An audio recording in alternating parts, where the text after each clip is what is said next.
Hey guys, it's Shamsa and welcome back to my little kitchen. Today we're going back to basics. I'm showing you how to make the perfect chapati. Now chapatis are also known as rotis, phulkas, rotlis, depending on wherever you are in the world. So roti is a staple in every South Asian household. It accompanies the majority of the curries that we make. And you know, if we're stuck for ideas, we just make a roti and just serve it up with an omelette or an egg. So it's one of those foods that is really versatile and can be served up with just about anything. I'm serving mine up today with a wonderful chickpea curry that I made yesterday. And traditionally what I would do was just make the hot roti, break it up into small pieces and pop it into my bowl. And then I'd top it with this chickpea curry. But on camera, I'm not going to do that because it gets messy. So I'm just going to eat this now as it is and show you guys exactly how it is. But before I do that, guys, please make sure you hit that subscribe button, turn that bell notification on for all things amazing. And now I'm going to try this. My mouth starts watering every single time, but just look at that. You can't see the chickpea curry, but look, there you are. Hope you can see now.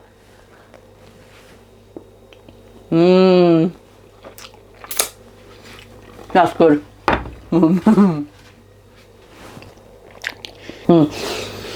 Nothing beats homemade rotis. Guys, please follow the recipe and let me know how you find it in the comments below. And now let's start cooking. So the ingredients you're going to need are just two. I've got 250 grams of chapati flour. Now chapati flour is also known as roti flour, or as we call it, atta, which is just flour.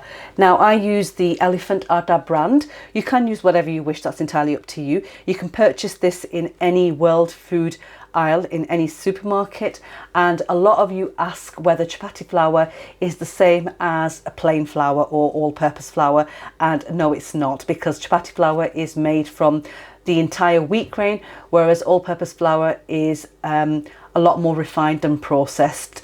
And chapati made with atta, which is this, gives you a lot more softer chapatis. And today I'm going to show you how to make these.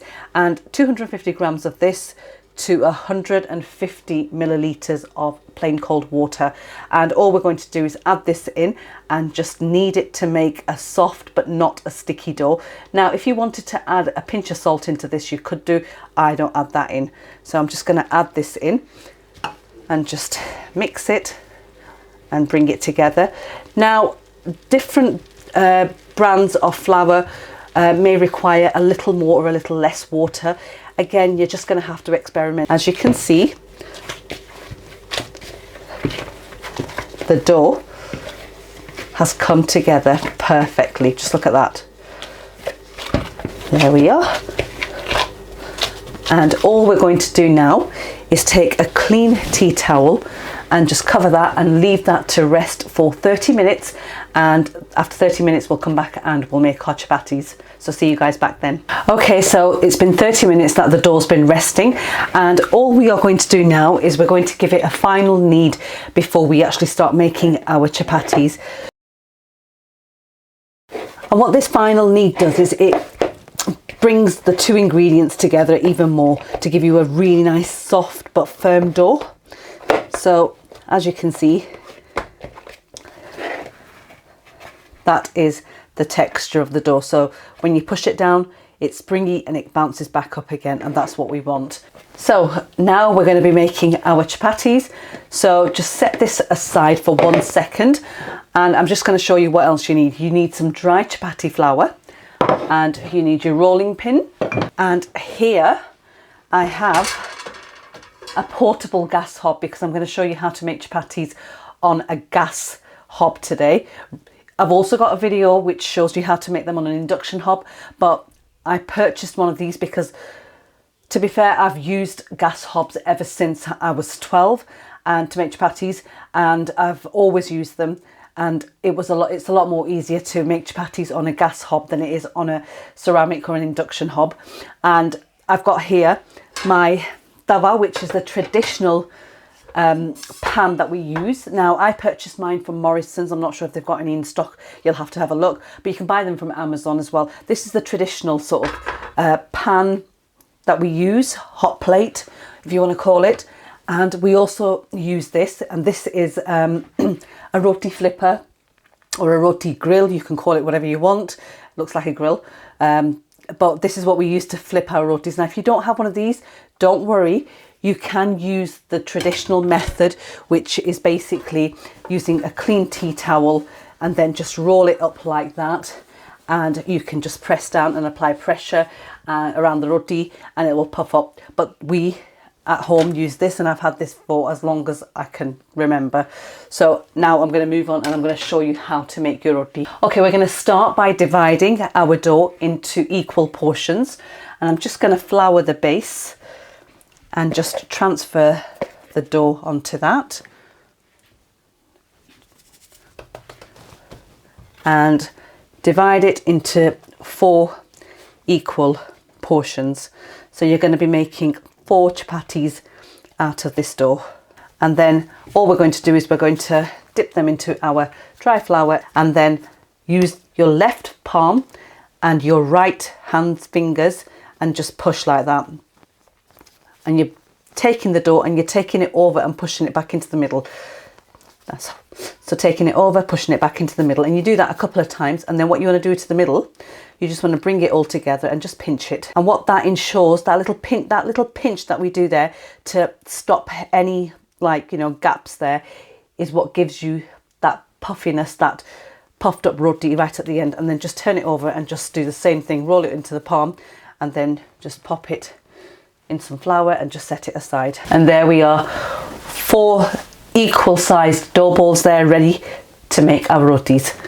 I also forgot to mention, guys, if you don't have a tawa, you can use a crepe pan, a normal frying pan to make your chapatis in.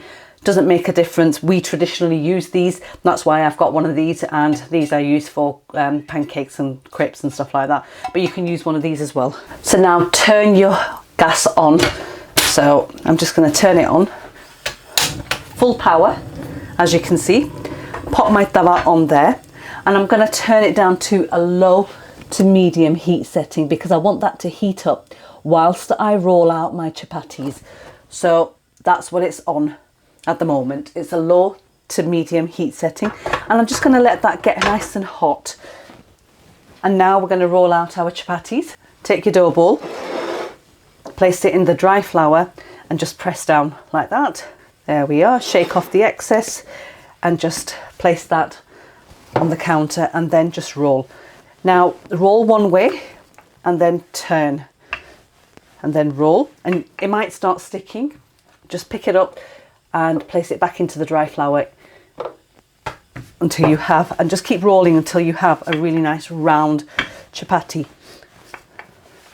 And make sure it's just even on all sides. And once your chapati is all rolled out evenly and you're happy with it, we're going to transfer it to our tawa to cook. Okay, so my tawa is nice and hot, and I'm going to take my chapati and I'm just going to flip it like that between the palms of my hands, just to sort of like shake off any excess flour, and then transfer it straight onto my tawa, just like that. And we're going to cook this for about 30 seconds, and you'll see that the colour will change on top. And after 30 seconds, we're going to flip it over. So you can see literally it started to change colour because the tawa was hot. And now we're just going to flip this because it's obviously started to cook from one side and we want the other side to cook. So just flip that over and give it another 30 seconds or so to cook, and then I'll show you what you need to do.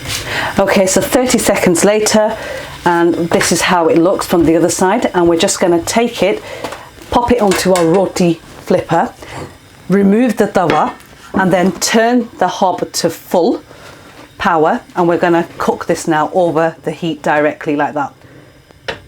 And that will puff up your roti to give you the most perfect chapati ever. And just make sure you just flip it over. If you can't do that, then just use your hands, but I've been doing it for quite some time so I can do that. But that is how you make chapatis, and just make sure you get the edges as well because you don't want them to be raw. So just do that. And I'm just going to turn the hob off now. And that is how you make a perfect chapati or a roti. And then just take your tea towel and just place them into your tea towel like that, and just keep them warm. So for those of you that don't have the roti flipper that I use to flip my rotis on. The other method to make these at home is this tea towel method. So when you get to this point, turn it over and use the tea towel and just apply pressure around the edges and allow the roti to cook.